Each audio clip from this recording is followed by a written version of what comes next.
दोस्तों स्वागत है आपका इस यूट्यूब चैनल में इस वीडियो में। पीईबी ने एमपी पुलिस का नोटिफिकेशन जारी किया जो कि इस प्रकार है, मैं आपको पढ़ के बताने वाला हूँ। पुलिस मुख्यालय गृह पुलिस मध्य प्रदेश शासन के अंतर्गत आरक्षण संवर्ग की भर्ती हेतु परीक्षा 2020 के संबंध सूचना। यहाँ पर लिखा विभागीय नियमों में परीक्षा संचालन में संबंधित विस्तृत नियम पुस्तिका प्रकाशन की संभावित तिथि 25 नवंबर 2020 है। ऑनलाइन आवेदन पर आमंत्रण करने की तिथि है 24 अगस्त 2020 24 दिसंबर 2020। ऑनलाइन आवेदन भरने की अंतिम तिथि है 7 जनवरी 2021। यदि आप ऑनलाइन आवेदन में कोई त्रुटि कर देते तो आप उसको सुधार सकते हैं 12 जनवरी 2021 के तक। परीक्षा की तिथि रहेगी आपकी 6 मार्च 2021 से प्रारंभ होगी। अब यहाँ पे कुछ जानकारी है, जैसे लिखा उपरोक्त समस्त तिथियां पूर्णतः संभावित आवश्यकतानुसार परिवर्तन संभव है। विभाग से प्राप्त मांग पर अनुसार पदों की कुल संभावित संख्या 4000 है, जिनमें परिवर्तन संभव है। पदों की विस्तृत जानकारी एवं आयु संबंधित जानकारी बोर्ड की आधिकारिक वेबसाइट www.peb.mp.gov.in पर उपलब्ध है। यहाँ पे कुछ आवेदन पदों की संभावित संख्या दिखाई जा रही है, जो इस प्रकार से है। जैसे कि यहाँ पे लिखा कांस्टेबल, ये सब आप देख लीजिएगा, नोटिफिकेशन है, नोटिफिकेशन की लिंक डिस्क्रिप्शन पे है। ठीक है। आयु सीमा, आयु की गणना 1 अगस्त 2020 से की जाएगी, जहाँ पे पुरुष आवेदन 18 से 33 साल के वर्ष तक लोग अप्लाई कर सकेंगे। महिला आवेदन आरक्षण श्रेणी अनुसूचित जाति अनुसूचित जनजाति अन्य पिछड़ा वर्ग शासकीय निगम मंडल स्वशासी संस्था के कर्मचारी तथा नगर सैनिक 18 से 38 साल की उम्र तक के लोग अप्लाई कर सकते हैं। विक्रम पुरस्कार प्राप्त अभ्यर्थी के मामले में उच्चतर आयु सीमा अधिकतम 5 वर्ष की छूट दी जाएगी। अनुसूचित जाति अनुसूचित जनजाति तथा अन्य पिछड़ा वर्ग कल्याण विभाग में अंतर्जातीय विवाह प्रोत्साहन योजना के अंतर्गत पुरस्कृत किसी दंपत्ति में से उच्च जाति के पति पत्नी मामले में उच्चतर आयु सीमा में अधिकतम 5 वर्ष की छूट दी जाएगी। प्रोत्साहन स्वरूप आयु सीमा में मिलने वाली छूटों के अंतर्गत कोई उम्मीदवार एक या एक से अधिक छूट का आधार रखता है तो उसे आयु सीमा से मिलने वाली सर्वाधिक अधिकतम लाभ वाले एक आधार के लिए छूट मिलेगी।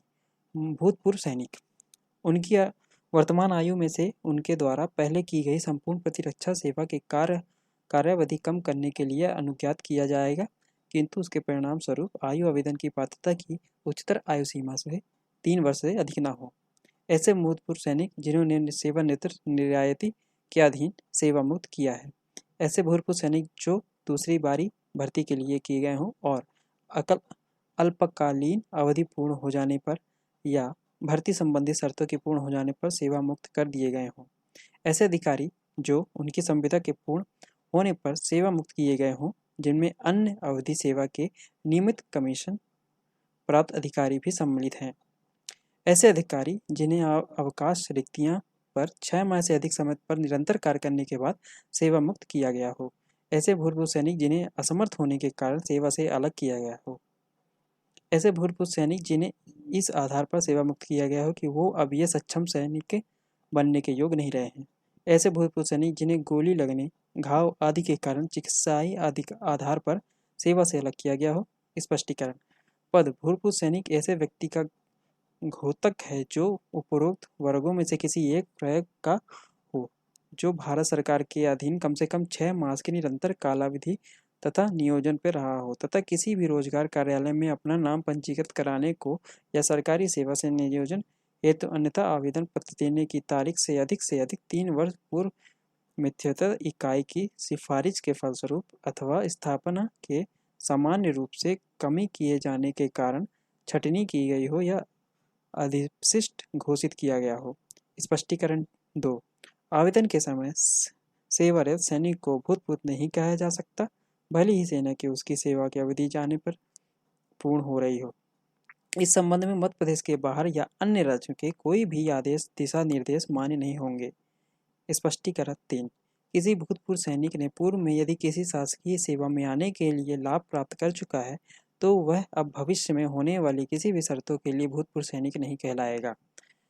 स्वयं सेवई नगर सैनिक तथा नगर सैनिक नाम कमीशन अधिकारियों के मामले में इन पदों पर उनकी पूरी 3 वर्ष की सक्रिय सेवा होनी चाहिए। सामान्य स्पष्टीकरण। शासकीय अभ्यर्थियों को चयन के लिए उपस्थित होने के नियुक्त अधिकारियों को पूर्व सूचना देनी होगी। नियुक्ति के समय नियुक्ति प्राधिकारी को अनुबंध अंतिम वेतन पर्ची प्रस्तुत करनी होगी। केवल वही शासकीय अभ्यर्थी आयु में छूट का लाभ ले पाएंगे जो कि उस पद के लिए आवेदन कर रहे हैं जिसका वेतनमान उनके पूर्व पद के मुकाबले अधिक है।